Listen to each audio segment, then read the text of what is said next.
Broadcasting live from the Newsmax studio in New York City, here is Steve Malzberg. We want to flag for you tonight what may be an emerging genocide. The Islamic Army, known as ISIS, has seized vast territory in Syria and Iraq. And over the weekend, ISIS stormed more towns in northern Iraq. Now, have a look at what they're doing to the minority Shiite Muslims. These are Shiite mosques and shrines. In this video, Shiite men are herded together and executed in mass graves. Here, Shiite men are shot in the head one by one and dumped into a river. The slaughter is spreading. The Iraqi government is battling ISIS with limited success. I got to tell you, God bless CBS, and they're not as concerned, and none of the media is, when it's Christians, but I will take that. Where's the rest of the media? Where's the rest of the world? Look what's did you see what you just saw? Did you hear that report? Did you see that report? What they're doing to mosques and religious shrines and symbols and shooting them in the head and dumping them in mass graves? Did you see it? Did you see the pictures? Nobody cares. Only Israel is a bad guy. There are no other bad guys in the world. No. I can't believe that CBS was the only network to air that. The only network to air that. Now I want you to watch this. A complicated week to try to have a summit like this, but the White House is clearly, I would assume, hoping that this will be part of the president's legacy given his background.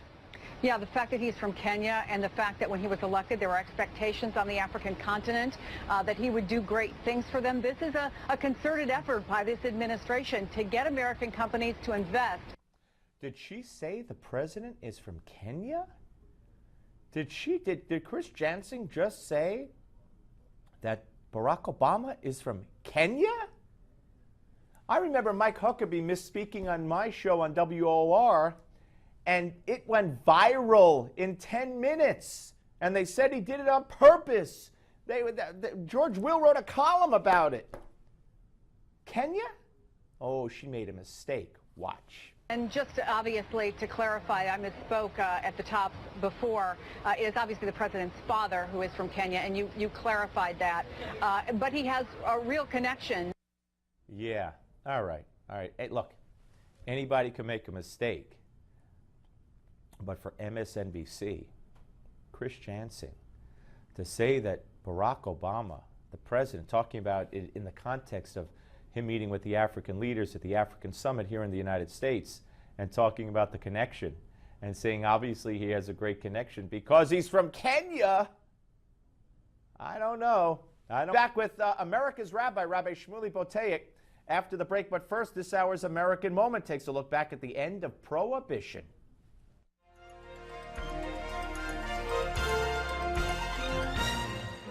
It was intended to take the roar out of America's roaring 20s, but instead its passage divided the nation and began an era of bootleggers, speakeasies, and rum-running gangsters.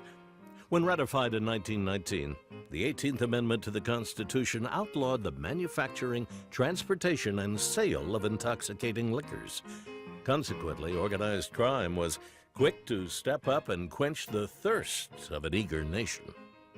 The Volstead Act gave federal agencies the legal authority to enforce prohibition, but with an average of only 30 enforcement agents per state, the illegal liquor flowed freely.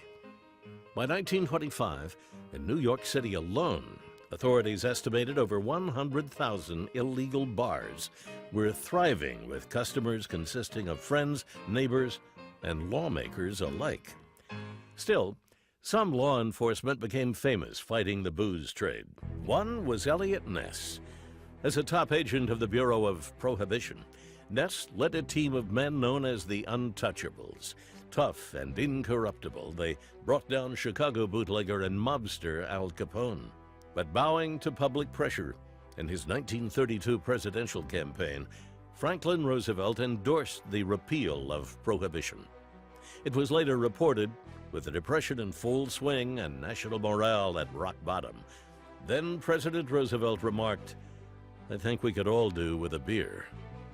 With the passage of the 21st Amendment on December 5, 1933, Prohibition was officially repealed, making the 18th Amendment the only amendment in the U.S. Constitution repealed by the passage of another. Still, even with the repeal of Prohibition, many states chose to remain dry, the longest running of which was Mississippi, who didn't repeal their self-imposed prohibition until 1966. For Newsmax TV, I'm Bill Curtis, and this is an American Moment.